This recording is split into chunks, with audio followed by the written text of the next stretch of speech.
अस्सलामुअलैकुम दोस्तों, उम्मीद करता हूँ आप सब खैर खैरियत से होंगे। अभी हम आपको डॉक्टर ज़ाकिर नाइक की एक वीडियो प्ले करेंगे जिसमें एक बहन सवाल करती है कि किसी भी मुसलमानों की सोसाइटी में, किसी भी एजुकेशन सिस्टम में क्या हम बच्चों को ये तालीम दे सकते हैं कि किस तरह उनके मुल्क ने तरक्की की, उनका मुल्क किस तरह आज़ाद हुआ, किस तरह उन्होंने कुर्बानियाँ दी।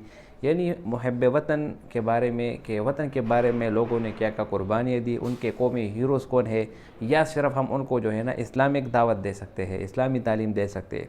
और दूसरा सवाल वो ये करती है कि आपके जो स्कूल है उसमें आप बच्चों को सिर्फ इस्लामिक तालीम देते हैं या अपने वतन के मुतालिक भी कुछ मालूमात देते हैं। तो इसका जवाब जानने के लिए आप इस वीडियो को पूरी देखें। Dear brother Zakir, Assalamu alaikum. I'm greatly honored today that I've got an opportunity directly asking you a question. Although till now I'm only watching your DVDs and I'm a great fan of your topics. My question is directly related to the topic, that is educating our children. My question is that in a proper Muslim education system, should any importance be given in teaching our children about the national identity, or emphasis should be only in religious identity? Don't you think that by not teaching our children about their own country's history, how it was formed and how we got freedom from the colonial powers, they will lack essential knowledge about history of their paternal roots, and how IIS, that is your school, which have students from all parts of the world, you are coping with this side of education? Are you teaching only Islamic history, or are equipping their minds with ample knowledge about their own respective countries as well? Thank you. This was the question that in an ideal Islamic school, should we even teach about the country, about the national activity, about national history, about the freedom fight, and how are we coping in IS? As far as the general answer is concerned, that in an Islamic school, we should even talk about the country. There's no problem at all. We can talk about the laws of the country, we can talk the rules and regulations of the country, but we have to realize that number one, our allegiance goes to Allah subhanahu wa ta'ala. We should not go against the country unless the law of the country goes against Allah subhanahu wa ta'ala. If the law of the country does not go against Allah subhanahu wa ta'ala, we have to follow each and every law of the country.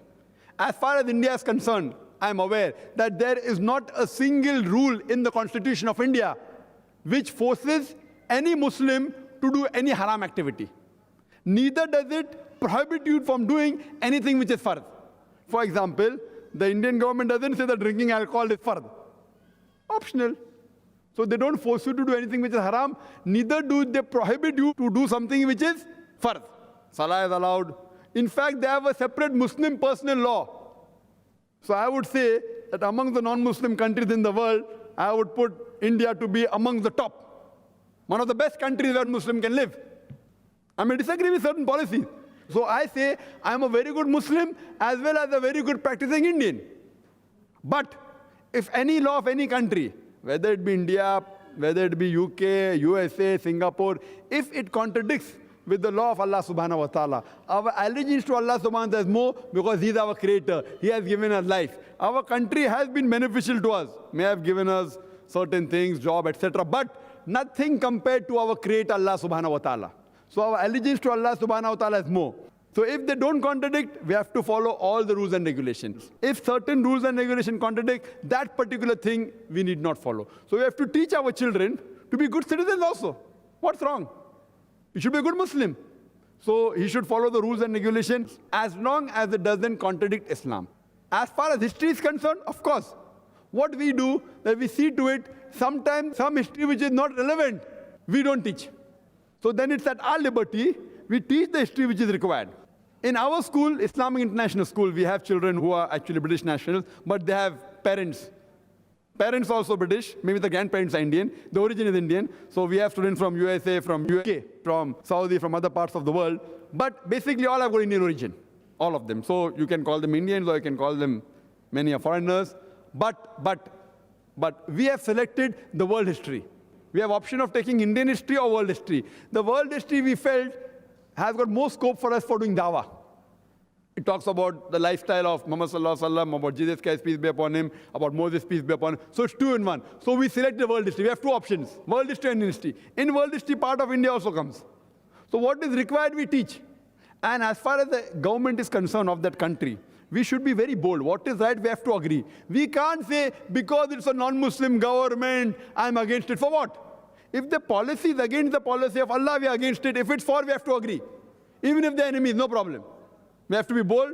That's what Allah says in Surah Isra, chapter 17, verse 81. وَقُلْ جَاءَ الْحَقُّ وَزَهَقَ الْبَاطِلُ إِنَّ الْبَاطِلَ كَانَ زَهُوقًا. When truth is all against falsehood, falsehood perishes. For falsehood is by its nature bound to perish. So we should see to it that in educating, we have to give them even the world history, what's happening in the world, so that when they go out, they should be aware. But some things which may not be relevant, like some things are taught which we feel will not be useful for them. They will never require it in the full life. So that portion we delete. Hope that answers the question.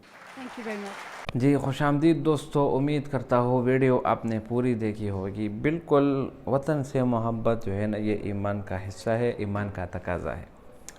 और doctor Zakir Naik ने इसका बहुत बेहतरीन जवाब दिया कि अगर आपके मुल्क का कोई कानून ऐसा हो जो कि इस्लाम और शरीयत का ख़िलाफ़ हो, उसको आपको हरगिज़ नहीं मानना चाहिए और ना ही आप उसको लोगों को पढ़ाना चाहिए। ये बहुत ज़बरदस्त बात है। दूसरी बात यह है कि किसी भी मुल्क में जब आप रहते हैं, मिसाल के तौर पर हम एक पाकिस्तान में रहते हैं, तो पाकिस्तान का एक तारीख़ी पस मंज़र है। पाकिस्तान को आज़ादी कब मिली और किन से आज़ादी मिली, और उस वक़्त जो हुक्मरान थे, जो वाइसराय थे, लॉर्ड माउंटबेटन वग़ैरह, वो कौन थे, वो सब के सब एक अलहदा किस्म की तालीम है। तो कहने का मतलब ये है कि आप अपने माशरे में, हम अपने माशरे में अपने बच्चों को कौन सी तालीम दे सकते हैं? दीनी इल्म, जो कि हमारे शरीयत का इल्म है कि हर मुसलमान पर इतना इल्म फ़र्ज़ है, मर्द हो या औरत, कि वो 24 घंटे अपनी ज़िंदगी इस्लाम के मुताबिक गुजार सके। मिसाल के तौर पर सुबह के वक़्त तुलू के साथ, सुलू से पहले सुबह सादे के साथ हम उठते फ़जर की नमाज़ अदा करते हैं। फ़जर की नमाज़ में कितनी रकातें हैं, इसी तरह पूरे दिन के जो मसले मसाइल है, बाज़ार जाते हैं, किसी चीज़ को हम बेचते हैं, ख़रीदते हैं, उसके अपने उसूल होते हैं। ये ऐसा इल्म है कि ये आपकी ज़िंदगी के लिए लाज़िम और मलज़ूम है। इनके बग़ैर आपका गुजारा नामुमकिन है और ना ही उनके बग़ैर आपका वक़्त गुज़रता है। तो ऐसे उलूम जो कि आपकी ज़िंदगी के लिए लाज़िम है और आपकी ज़िंदगी उसके बग़ैर नामुकम्मल है, ये आप पर फ़र्ज़ है कि आप ऐसे इल्म को हासिल करें। अब रही ये बात जो लड़की ने सवाल की है कि आपके नेशनल हीरोज़ के बारे में, इसी तरह आज़ादी के बारे में, और इसी तरह वो लोग जिन्होंने आपके मुल्क को आज़ाद करने में जो मदद की, क्या उनके बारे में पढ़ाया जा सकता है या नहीं? अगर बातें सच हो और हकीकत में ऐसा हुआ हो, फिर ये बिल्कुल आपको पढ़ाना चाहिए। मैं अगर आपको बता दूँ, यकीनन अगर पाकिस्तान की आज़ादी के बारे में आप देखें, आप हिस्ट्री देखें, आपको अंदाज़ा होगा कि पाकिस्तान को आज़ाद कराने में उलमाए हिंद ने जो किरदार अदा किया और जितने जुल्म और सितम उन्होंने सहे, जितने आलिमों को शहीद कर दिया गया, उनको कभी भी आप पाकिस्तान के मुताला पाकिस्तान में नहीं ढूंढ पाएंगे।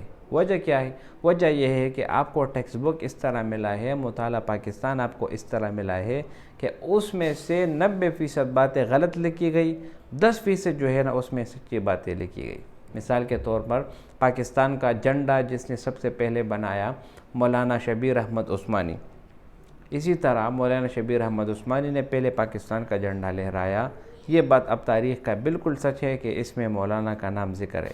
इसी तरह उलमाए देवबंद जितने हैं, उन्होंने जो कुर्बानियाँ दी, मौलाना अशरफ अली थानवी, इसी तरह शेखुल हिंद, इसी तरह बहुत से उलमा जिनका ज़िक्र पाकिस्तान के किसी भी किताब में आपको मिलना नामुमकिन है। क्यों?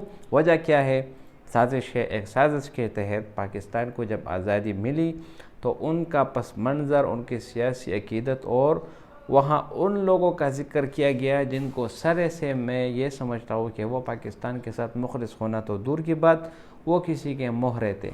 इसके ऊपर बाकायदा इंटरनेट पर बहुत सारी वीडियोस मौजूद है। तो कहने का मतलब ये है कि ऐसे तारीख़ पढ़ाना चाहिए जो कि सच्चा हो और हकीकत रखता हो। अब अगर ऐसी बातें आप पढ़ाएंगे जो कि हकीकत का हिस्सा ना हो और ना ही उनका हकीकत से कोई लेना देना हो, सिर्फ रटी रटाई बातें हैं, तो इनके बारे में पढ़ाना फिर ये ठीक नहीं। अब जिस तरह गाजी इल्मुद्दीन शहीद के जिन्होंने एक कादियानियों को कत्ल किया اور ایک جو ہے نا تلوار جو ایک جو اوزار اس نے تیار کی تھی ایک قادیانی کو قتل کرنے کی، اب یہ حصہ ہمارے ٹیکسٹ بک میں پڑھا جاتا ہے، یہ اب بالکل ٹھیک ہے۔ کیوں؟